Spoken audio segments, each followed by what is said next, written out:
నమస్కారం, welcome to GK news 9. జై శ్రీరామ్. నేను మీ పొన్న వెంకటరమణ, బీజేపీ భాగ్యనగర్ జిల్లా ఉపాధ్యక్షుడు. మీ అందరూ తెలుసు, జిహెచ్ఎంసీ డీలిమిటేషన్ పైన మనం హైకోర్టులో కేసు వేయడం జరిగింది. ఇది మజ్లిస్ పార్టీకి అనుకూలంగా చేసిందని చెప్పి వేసినాము. ఎక్కడ కూడా వార్డులకు 300 వార్డులకు సంబంధించిన మ్యాపులు కానీ జనాభా లెక్కలు కానీ ఓటర్ల వివరాలు ఇవ్వలేదని చెప్పి మేము కోర్టులో కేసు వేసినాం. హైకోర్టు సింగిల్ బెంచ్ గిట్లా ఆర్డర్ ఇచ్చింది. పబ్లిక్ డొమైన్లో 300 వార్డులకు సంబంధించిన మ్యాపు, ఓటర్ల వివరాలు, జనాభా లెక్కలు చూపించాలని. కానీ జిహెచ్ఎంసీ కమిషనర్ ప్రభుత్వము రిట్ అపీల్ పోయినరు. రిట్ అపీల్ పోయినప్పుడు డివిజన్ బెంచ్ సింగిల్ బెంచ్ ఇచ్చిన ఆర్డర్ని కొట్టేస్తూ పిటిషనర్ ఏదైతే కంప్లైంట్ ఇచ్చిండో వాటి వివరాలు ఈరోజు ఉదయం 10 గంటల వాళ్ళ పిటిషనర్కి అందజేయాలని చెప్తే జిహెచ్ఎంసీ కమిషనర్ గారు ఈరోజు నాకు ఇది ఇవ్వడం జరిగింది. ఈ ఒకటి 104 వార్డుకు సంబంధించిన మ్యాప్ ఇచ్చారు. 104 మ్యాప్ శాలిబండ డివిజను ఈ విధంగా ఉన్నది.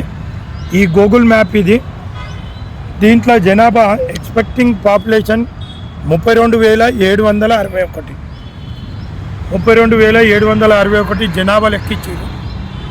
ఓటర్లు ఎంతమంది వాటి వివరాలు ఇవ్వలేరు. నా లక్ష్యం ఒకటే, పాత బస్తీలో నివసిస్తున్న హిందువులకు అన్యాయం జరగదు.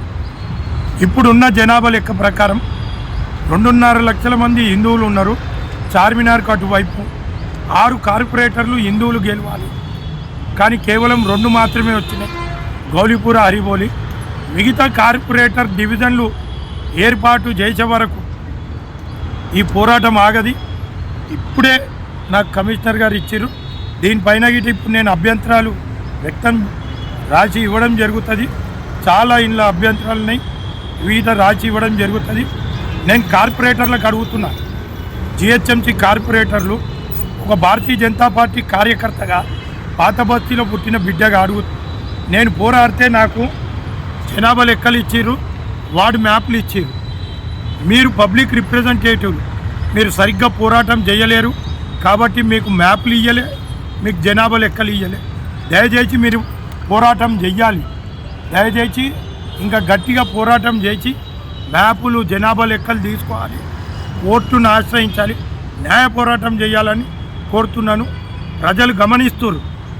గతంలో పోటీ చేసి ఓడిపోయిన వాళ్ళు పార్టీలకు అతీతంగా అందరూ పాత బస్తీ విషయంలో హిందువులందరూ ఒకటయ్యి కలిసి పోరాడదాం. రండి, మనమందరం పాత బస్తీ కోసం పోరాడదాం. ఇక్కడ సిటీలో ఉన్న జనాలు కూడా హిందువులు పాత బస్తీకి మద్దతు ఇవ్వాలి. పాత బస్తీ కోసం పోరాడే మాకందరికీ మద్దతు ఇవ్వాలని కోరుకుంటున్నాను. జై శ్రీరామ్. Hi, hello, అందరికీ నమస్తే. This is Anchor Monica. So please do subscribe to GK News 9.